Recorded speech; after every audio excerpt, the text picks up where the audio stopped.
Welcome to our community. Susie Thomas with you this morning. We're speaking with Joe Klink. He's from Provia. We all passed that big building and wonder what goes on in there. So tell us, Joe, what's going on in Provia? Well, Provia is headquartered down in Sugar Creek, Ohio. And at the main facility that you're referring to between Sugar Creek and Walnut Creek, we manufacture entry doors. So we manufacture custom entry doors built to homeowners' specifications of size and width and color and glass and everything. We're very custom-oriented. Nice. And then we have 4 other manufacturing plants, 3 in the area, that we produce storm doors, windows, manufactured stone, and then 1 plant down in Mississippi that we make vinyl siding. Very diverse but it's all having to do with home exterior. Yep, exactly. Exterior building products.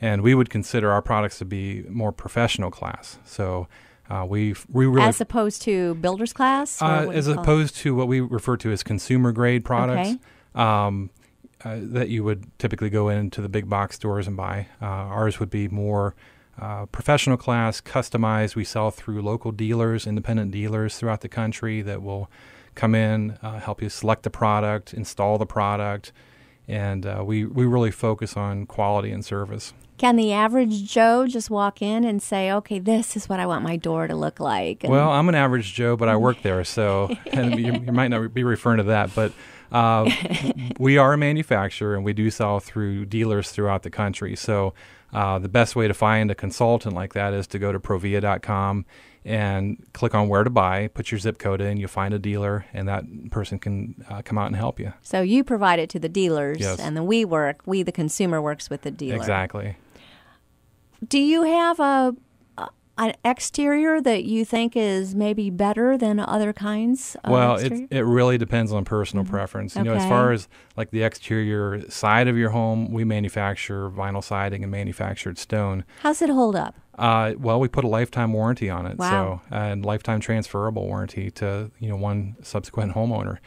So that kind of tells you how much we stand behind it. But as far as the look of it, it really is personal preference. Color schemes come and go as the ages come and go, and right now it seems like the grays are getting to be real popular. Very. Yeah, gray color schemes. And so like in our product portfolio, we manufacture grays in the siding and different grays in the stone, and it's just beautiful products. Mm-hmm. How hard is it if you just decide you want your house to be a different color to peel off all that vinyl siding and put another color up there? Well, it's not a weekend project, no. That's for sure.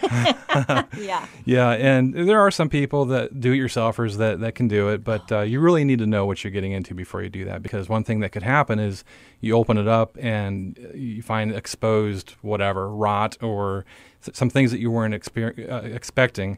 And so that's really one of the values of a professional dealer. Yeah, I watch all the shows, but there is no possible way I would give that a try. Yeah. Just the watched a YouTube video recently on how to attach a flower box. I'm thinking, there's no way I'm not doing that. Yeah. So it's better if you're just going to do anything like attach a shutter or a flower box or what have you, call the pro. Yeah, one phenomenon we've got in today's culture is with HGTV, everything looks so easy and everything looks like it can be done in 30 minutes.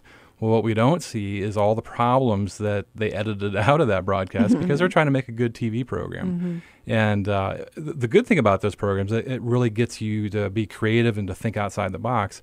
But understand that there's so much that goes behind the scenes to have a good installation to where the products don't leak or rot or whatever. So, yeah. You need something that's going to hold up in an Ohio winter and summer. For sure. And stay safe and warm inside. Yeah, absolutely. Yeah, there's a reason that these guys that install are professionals. They're trained. They know what they're doing. They add value to the process. Well, I think it's absolutely awesome that with what you do, now you are taking your expertise and your know-how and you are doing an outreach to Haiti. Tell us what's happening. Yeah, absolutely. Wow. Well, in 2014, this started out being something personal. My wife, Darlene, and our daughters, which were teenagers at the time, Vanessa and Brianna, we decided to take a mission trip. And there's kind of a long and interesting story to that. But the short version is we ended up in Haiti. And we ended up serving at No Place Like Home in Port-au-Prince, which many of your listeners, I'm sure, have been to Haiti. Mm-hmm. And No Place Like Home is about 10 minutes from the airport. So it's right in the midst of Port-au-Prince. And we spent a couple weeks there.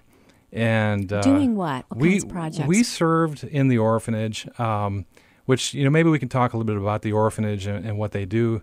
But we went down to serve. We've never been involved in orphan ministry at all. It just honestly and sadly it wasn't on our radar. But through a series of events, I think the Lord opened up the opportunity for us to be involved in that. And so we went and we served for a couple of weeks. There was also a group from Texas that was there serving at the same time. So it was good to have a group of people there serving.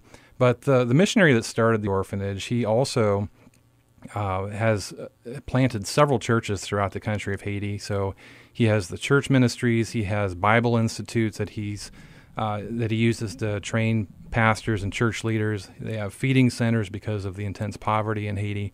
And when the 2010 earthquake happened in Haiti, just to hear it from him, his name is Jock Alexander, just to hear it from Jock, he's like, I was going down the street after the earthquake, and I just saw people dead hanging out of the windows. And he'd go by a couple days later, and nobody had taken care of them. There they still were.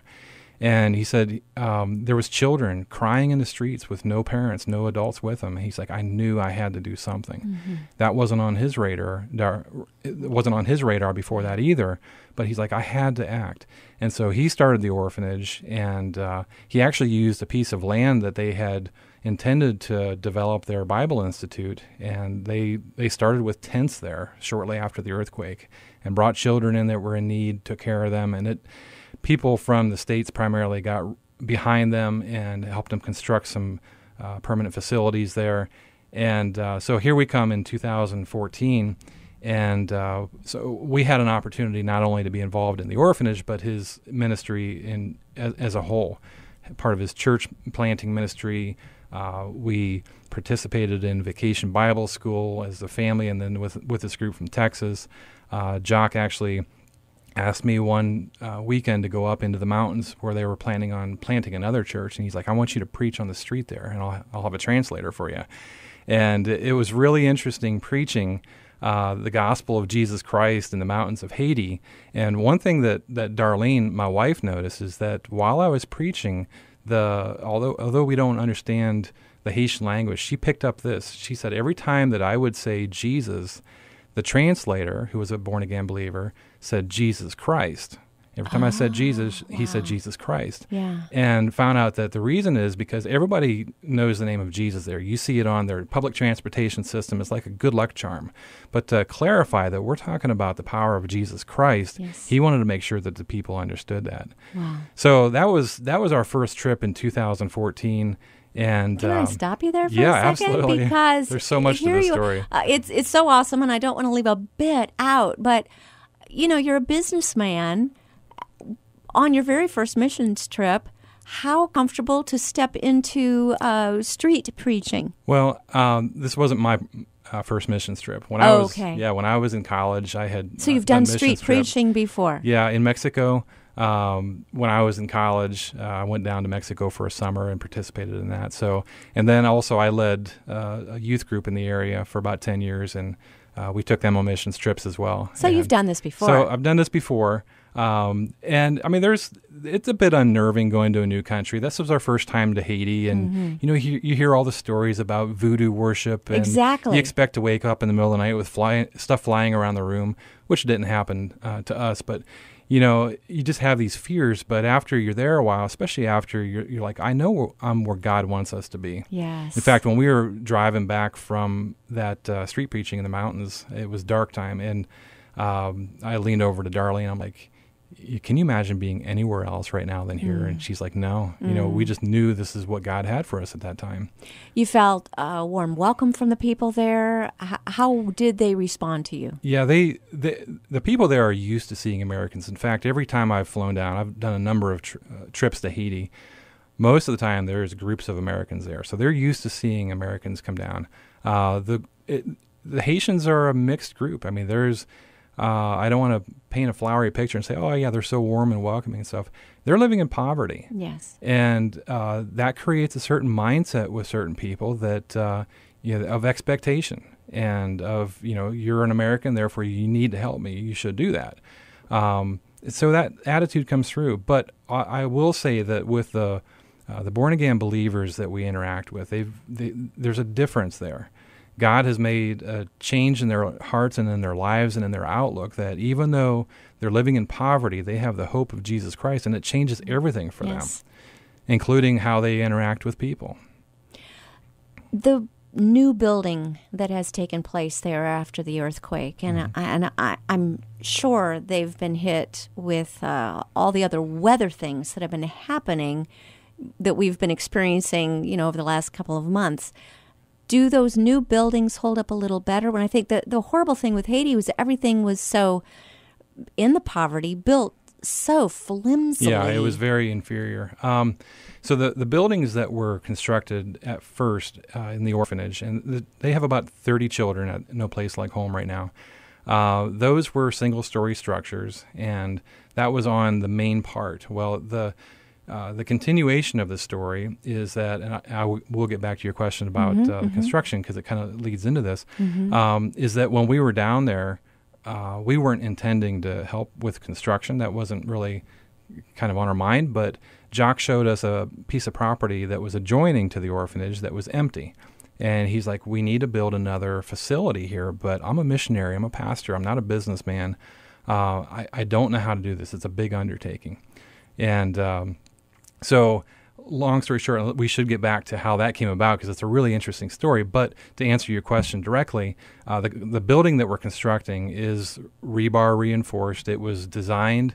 We hired a Haitian architect to design the building. The architect has an individual from the country of Chile that is an earthquake expert when it comes to construction, and made sure that the design techniques are that basically it's a skeletal construction. So it's got rebar all throughout, going up the walls and then through the first floor, or the second floor, I should say, and then up through the walls. So if something should happen, if another earthquake should happen, the building will certainly crack, but it's intended to not fall in. Not collapse. And then like on the second story, we've got hurricane straps on the roof. And good. Yeah, those took quite a while to install, but it's well worth it. I've never seen so many, one right after another. And it just seems like once a country starts to get back on its feet, then here comes another. Yeah, fortunately, this last series did not really hit where the orphanage is. It hit the north side of Haiti, which we feel for those people there. Yes. But even last year when that hurricane came through, the direct path, if you remember, it was going to hit the southern part of Haiti and go up, and the path was projected to be Port-au-Prince, right where the orphanage is. So they sandbagged all around. It's basically all the properties there are walled with rebar or with barbed wire on the top because it's so heavily congested of an area. So they sandbagged, and we started praying. They prayed. They took all the children up to a second-story level because they were anticipating a lot of flooding when it rains that hard in that area because it's so flat and so congested. It just becomes a flood zone, basically. Yes. And the day after that went through, I contacted Jock. I'm like, how did things fare? He's like, there's not even a puddle inside of the orphanage. That's God. It was amazing to see the hand of God. And, we shared that as a prayer request throughout Provia. I sent an email around saying, hey, this is coming. Everybody was aware of it. Please pray. And then to give that report afterwards, it's like those people that are either not strong in their faith or they don't have faith in God, just to see the hand of God, you just can't explain it any other way, but that God did that. There's a God, and he's awesome. Yes, he is. He never ceases to amaze me. Yeah. Let's get back to that addition that needed to be built onto the orphanage. Tell us all about that. Okay, so in 2014, after we came back, I had a desire to help him. When he said, I'm a pastor, I'm a missionary, I don't know what to do. Well, I came back to Provia, where I work. I've been there for 16 years now. And Bill Mullet, the founder of Provia, I knew that he had gone to Romania to construct something similar back in the 90s. And so I asked Bill if we could talk, and we sat down and told him about my trip and told him about the request to build a facility. I'm like, Bill, I've never done this before. I don't even know where to start. You got any advice for me? And we talked a little bit about the project, and he kind of leaned back in his chair and kind of put his fist on his desk and was like, "Why don't we do it?" I'm like, "What?" Awesome. He's like, "Why don't we do it? Why don't Provia do it?" And so they restructured my job to where I was able to do that as part of my job. Wow. Yeah. And we're going to get right back to that because I just saw the clock. Good grief. This is flying by, and I knew it would. But we will be back with Joe Klink from Provia, all about the outreach to Haiti. Love seeing our area companies do this. You stay with us. You're listening to Our Community.